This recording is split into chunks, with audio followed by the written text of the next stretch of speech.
Hey everybody, and welcome to the craft room. I am so glad that you could join me. I have been doing a bit of cleaning today here in the craft room. I can actually move around a little better. Everything was just kind of stacked and totally disorganized from me coming back to the craft room after the winter cold, which I didn't want to be in here when it's cold. Who wants to be cold? But anyway, I did a little bit of cleaning and organizing. I actually put my yarn back in my yarn cabinet, and I eliminated a big tote, which that got my current projects, not my current project, but the projects that I finished this year, because the smaller tote was getting a little too full. The smaller tote that had the finished projects in it, I put all my scrap yarn in, which that's nice. It's all in one place now instead of scattered in a couple of different baskets. And I also eliminated 2 vegetable crates, which, if you're not familiar with vegetable crates, instead of the normal milk crate size, they're a little bit longer and wider and not quite as tall, and they're not as sturdy. They're a little flimsy, but they work great for yarn and other small things like that. So I've got one side of my craft room, sorry, I keep putting the camera closer to my face, fairly semi-organized. The other side of my craft room, which is this side right here, not so much, but the important stuff is all on that wall behind you guys, or actually in front of me where I'm sitting in my chair, which is right here beside my window. I can see everything, I can hear everything. It's kind of nice. And actually, I've lost my thermometer that I had here in my craft room, so I can't tell you the temperature in here, but let me tell you, there is a breeze that's coming in my window that's kind of nice, and it's actually a very pleasant day being here in the craft room. It hasn't been too hot for me. So anyway, I'm going to turn this around and I'm going to show you my organization of my yarn and kind of what I've done with everything since I reorganized today. And then I will share with you some projects that I found while I was cleaning that I forgot that I even had. Missing or lost works in progress. So let me turn this camera around and I will show you my yarn stash and what I have done to organize more so here in my craft room. Okay, let's start here with my scrap yarn. This is my yarn tote of scrap yarn. It is a smaller size tote. It is actually, oh, what size is it? All my yarn's falling out. This is 40 quart. This is the size that it is. But I have all of my scrap yarns in there, easy accessible, except the ones that fell out that I got to pick back up. Sorry if you've seen my feet. I'm barefoot. But anyway, that's where all those are. And then I haven't done anything with the drawers. There's just random stuff in there.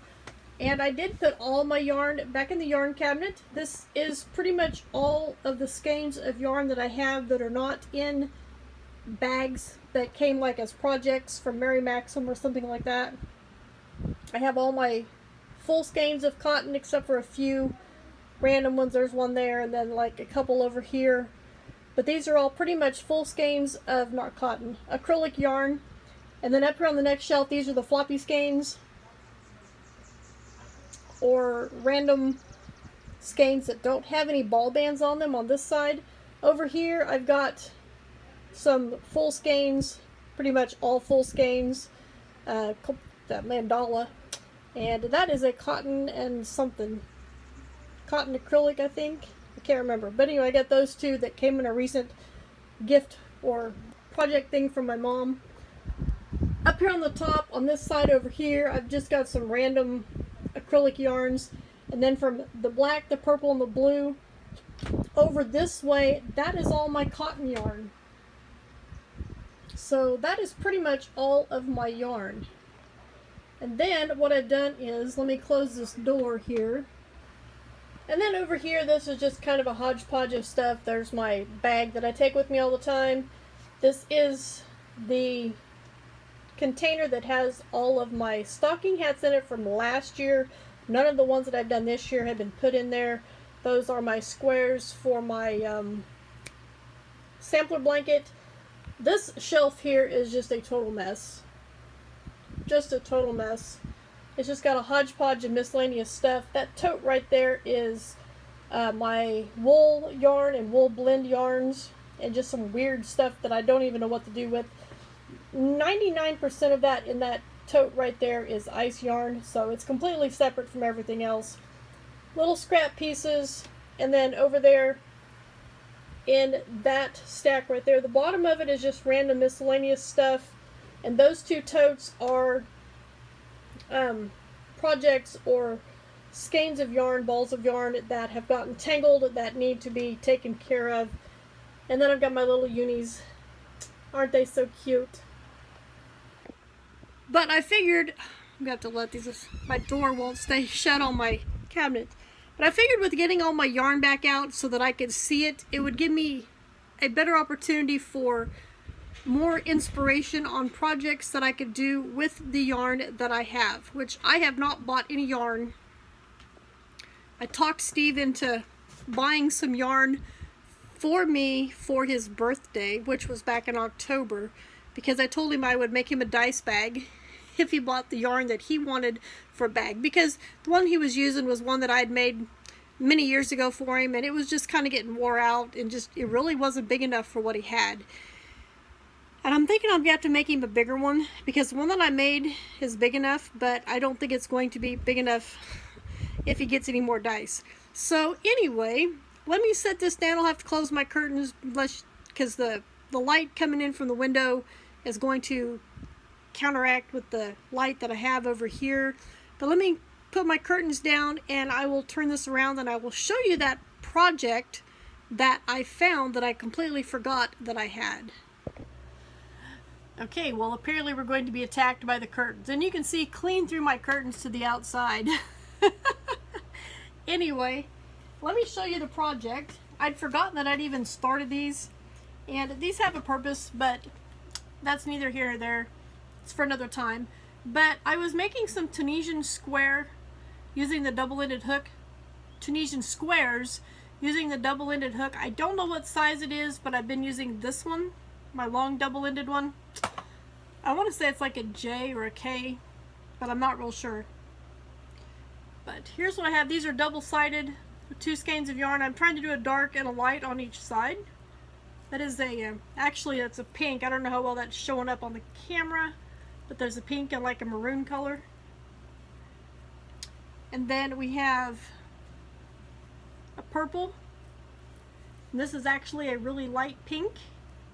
I have not woven in my ends yet. I apologize. This is a variegated, which is kind of a pink, a red, and a white variegated. The other side of it is a sparkly purple. There's sparkle in that. And then this is a variegated purple with a peach. Is that the peach side? That must be the peach side. There is the variegated purple. And then I have a purple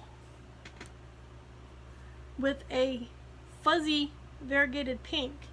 Those are the ones that I had finished before I stashed the project. Probably sometime during cold weather I stashed it in my craft room when everything was a total mess.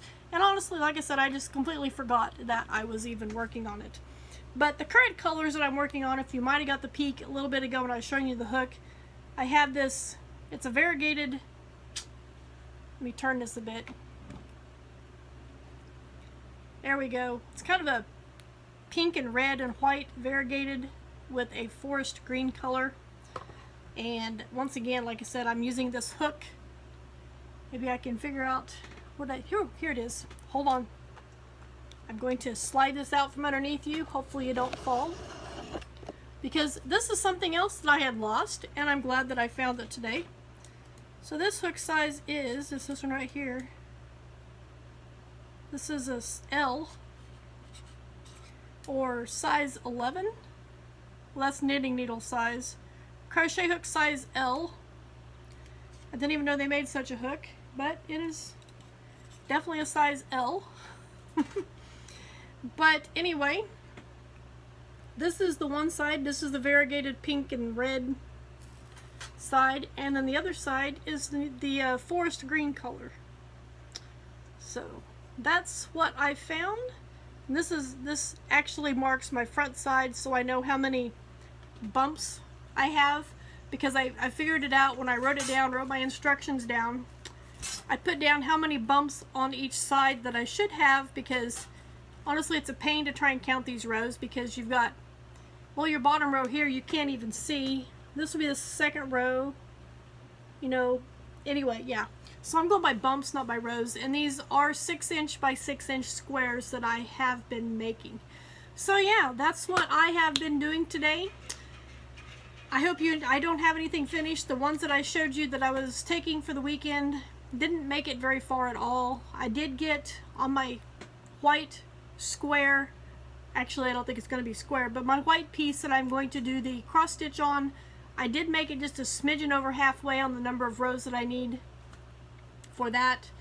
And I don't even think I worked on the other project. What's the other project?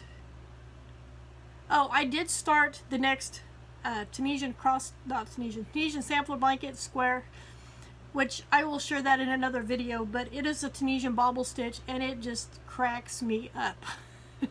Those bobbles are something else, but I'm having a little trouble with that because I definitely have to count each row, because once you do the bobble, your next stitch becomes very tight and real small, and I have missed that a few times, and I've had to frog back a couple of rows to catch that and pick that up like I'm supposed to.